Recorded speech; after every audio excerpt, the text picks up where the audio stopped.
Okay, hello everyone. Thank you for sitting in today. Today we're going to be talking about culturally relevant pedagogy and how it supports the whole child while building relationships. And one of the scholars' work that we dug in deep was Gloria Lesson Billings, and she coined the term culturally relevant pedagogy.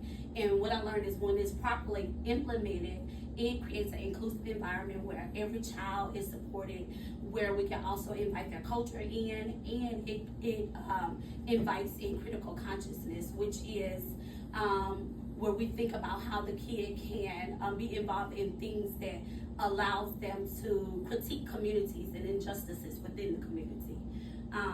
So the purpose of the study is to support the need. The purpose of the study is to support the needs for implementation of Gloria Lesson's culturally relevant pedagogy. She explains that effective pedagogy practice is a theoretical model that is not only addresses student achievement, but also helps students to accept and affirm their cultural identity while developing critical perspectives that challenges inequalities that schools perpetrate. Now, also the purpose is to cultivate communities of the learners who develop critical cultural competency and embrace critical consciousness while building strong relationships and affirming the child. With Lesson Billings' framework, it focuses on 3 components, and those components are cultural competency, critical consciousness, and academic success, because with anything we want to still make sure that academic success is at the top, at the top, and children are still succeeding. But it also creates an environment where they can go out and they can become advocates within their communities. And this just shows like those 3 things that we want to focus on. With her study, what we did was we went in and we studied her work. And we also studied scholars' works that were closely related to hers.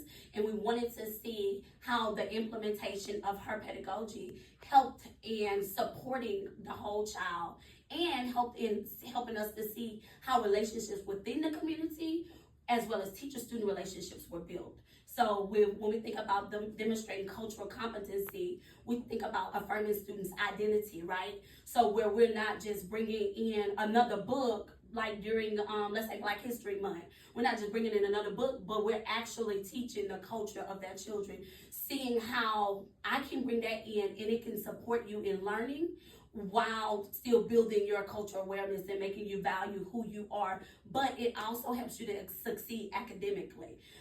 It also helps them to see the perspective of other people. And when we think about seeing the cultures of many, we're not just talking about Black and white, right? We're talking about our Hispanic culture. We're talking about any other cultures of children that we may have within our building as well as within the communities.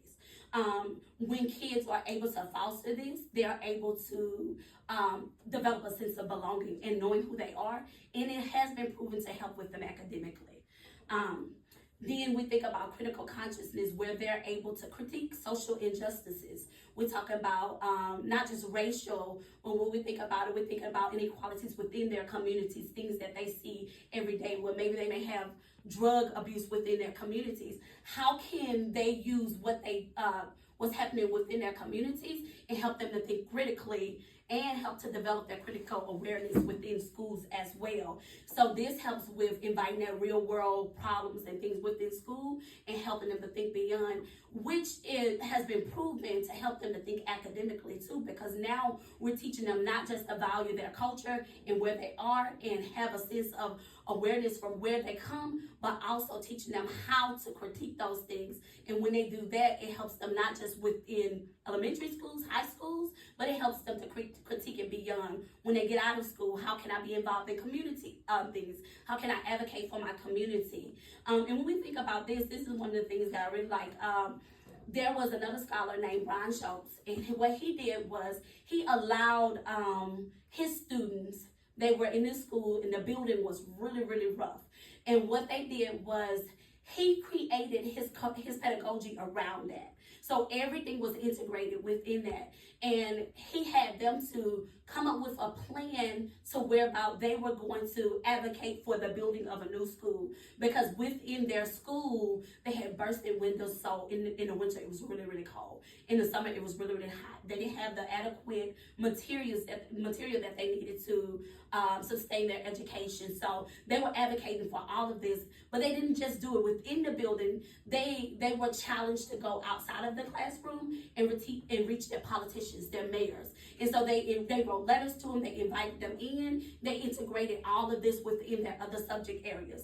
And later on you see where, because they were able to reach them through real world problems, they were also able to advocate for their building and begin to see some things change within their own building. So that's what we think about when we think about integrating critiquing critical consciousness within the schools, outside, and reaching the communities, bridging that gap between school and community, and allowing children to see that they have a voice, making them agents for change. And all of this has been known to increase their academic success. Those students in his class, their scores on like their achievement levels on their testing scores, their tests were higher than other students that were doing basic. Of course, they were still reaching standards, but because they went beyond and it was things that mattered to them, they saw higher test scores than anybody in the building.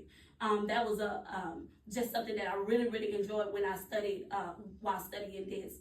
Now, it also helps to build that relationship between teacher and student, school and community, because now we get to know the student, and we get, not only do they get to know, we get to critique our own cultures, our own injustices, but because we have to look at our critical consciousness, our cultures, and we have to see how we value our things. And when we look at how we value us, it helps us to see the children differently. So it helps them to create a sense of belongingness.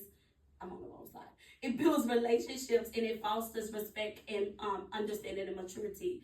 It encourages open dialogue, because so what it does is it encourages them to have open communication within the classroom. So when you think back on that Brian Schultz, those kids were conversing back and forth with each other, with admin within the building, with other people that were having to survey them and get all of this data and bring it back where they can integrate it within math and other things. Also building that relationship among their teachers, because their teacher was also getting to know them, who they were, what their environment was outside of the classroom, what their communities were like, where they lived, how their homes were broken, and why the school looked the way it looked, and how they could become involved in this community. And it shows that when the teacher gets to know the child on that level and get involved in their communities, they show that they value the kids' community and give the kids a sense of belonging and value in their own community as well. And that helps to bridge the gap again between communities and schools. Making partnerships, because the school gets to know the community, get to know where I can build partnerships within that community, who I can meet up with, and how we can create the system by which children are able to have a voice, again, making them advocates for change. The benefits of culturally relevant pedagogy, of course, with benefits, we also have some ways that some challenges with implementing, right? So it does increase student engagement. It improves academic performance. It builds self-esteem among those children, because you think about those kids that hasn't had a voice because they didn't know how to have it. Now I'm giving you a voice because you're able to tell me what you see, but you're also able to integrate it across subject areas. And I'm also able to use it with teaching standards as well. It makes for stronger teacher-student relationship, as well as community-school relationship. It helps to develop them critically, where they become critical thinkers. They have to think outside of the realm of the classroom and how they can critique the social injustices within that. Then we talk about the challenges. Of course, with anything beneficial, you have challenges. And one of the challenges that occur within that is the challenge of teachers being properly ready for that. the lack of teacher preparation, the lack of support, the lack of professional developments that teachers have that will help them to become more aware, and teacher buy-in, right? Because sometimes even with education, just with that buy-in, sometimes if we feel like if it's just another thing, we may not necessarily buy in. But if we see how it's not just going to improve curriculum, but how it's going to improve the whole child in the school, in the relationship, we may buy in better, right? The difficulty in bridging theory and practice, that's a big thing. We can see things written on paper all day long, and we know like, oh, it looks good. I see what it can work, but when I get ready to put it in practice, like, do I have all the resources and everything I need to make sure that I can implement and put this in practice, and I can support the need of the children while doing so. So those are some challenges. I collected this data using qualitative research and a thematic analysis, whereby I had to study studies that use thematic research and find common themes among those thematic research. Some of the findings that I found among this was that the study suggested that integrating opportunities for social justice and activism enhances student engagement. The data reveals that culturally relevant pedagogy helps foster the whole child by making them aware of social and racial injustices and encouraging them to challenge them. Culturally relevant pedagogy requires nurturing students, their cultural identities, their language, their pedagogies, and the findings suggest that teachers' pedagogies directly shape the students' academics, their identity, and their self-worth, like it was already mentioned earlier. It also found that intentional implementation by teachers who recognize its role in fostering equitable learning experiences. It also calls for teachers to reflect on their own practices, their own biases, and their own beliefs as they begin to implement, so that they can properly implement. When I think about what my belief system is, when I think about my own biases, and when I think about my own practices, and I begin to critique them, then I can begin to understand students and have more of enough buy-in so that I can implement the practices to help benefit the students. The framework serves as a powerful framework for students' empowerment by affirming their identities, fostering critical consciousness, and helping to build them academically. Just some implications, the findings of the study. It does align with Gloria Lansing's cultural relevant pedagogy. The findings emphasize the significance of cultural relevant pedagogy is to support the whole child and to foster authentic relationships among teacher, student, and I didn't mention a lot of within my research about the communities, but it helps to bridge those gaps between school and communities too, and it helps us to build stronger relationships with parents, because when they feel like they're a part of something and when they feel like we value stuff, they buy into what we're doing as well. Some of the limitations within the studies that I found when we had too small of a sample size. A lot of the studies only focused on Black and white schools, so it took out like those other cultures, those other indigenous schools. A lot of them were only based on teacher interviews, their surveys, their notes that they got in the class. So we didn't have the perspective of students and how they felt about it and how they thought that it worked. Those were just some of the limitations, just a few. Now, a couple things that the future research could do is it can examine the study across a longer period of time. It can also create professional developments, and show teachers how to properly implement those, give them strategies for doing it, and it can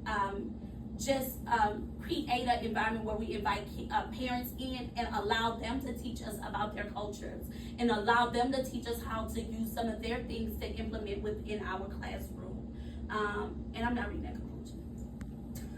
but the conclusion is that it does support, the research does support, the research questions is, does the implementation of culturally relevant pedagogy support the whole child while building relationship? While the study is very limited, you do see a lot of where it does support the implementation of it through affirming students' identity and making them a lot more conscious, making them consciously aware of what's happening in the community, integrating it throughout the subject areas, helping to increase academic success and student achievement.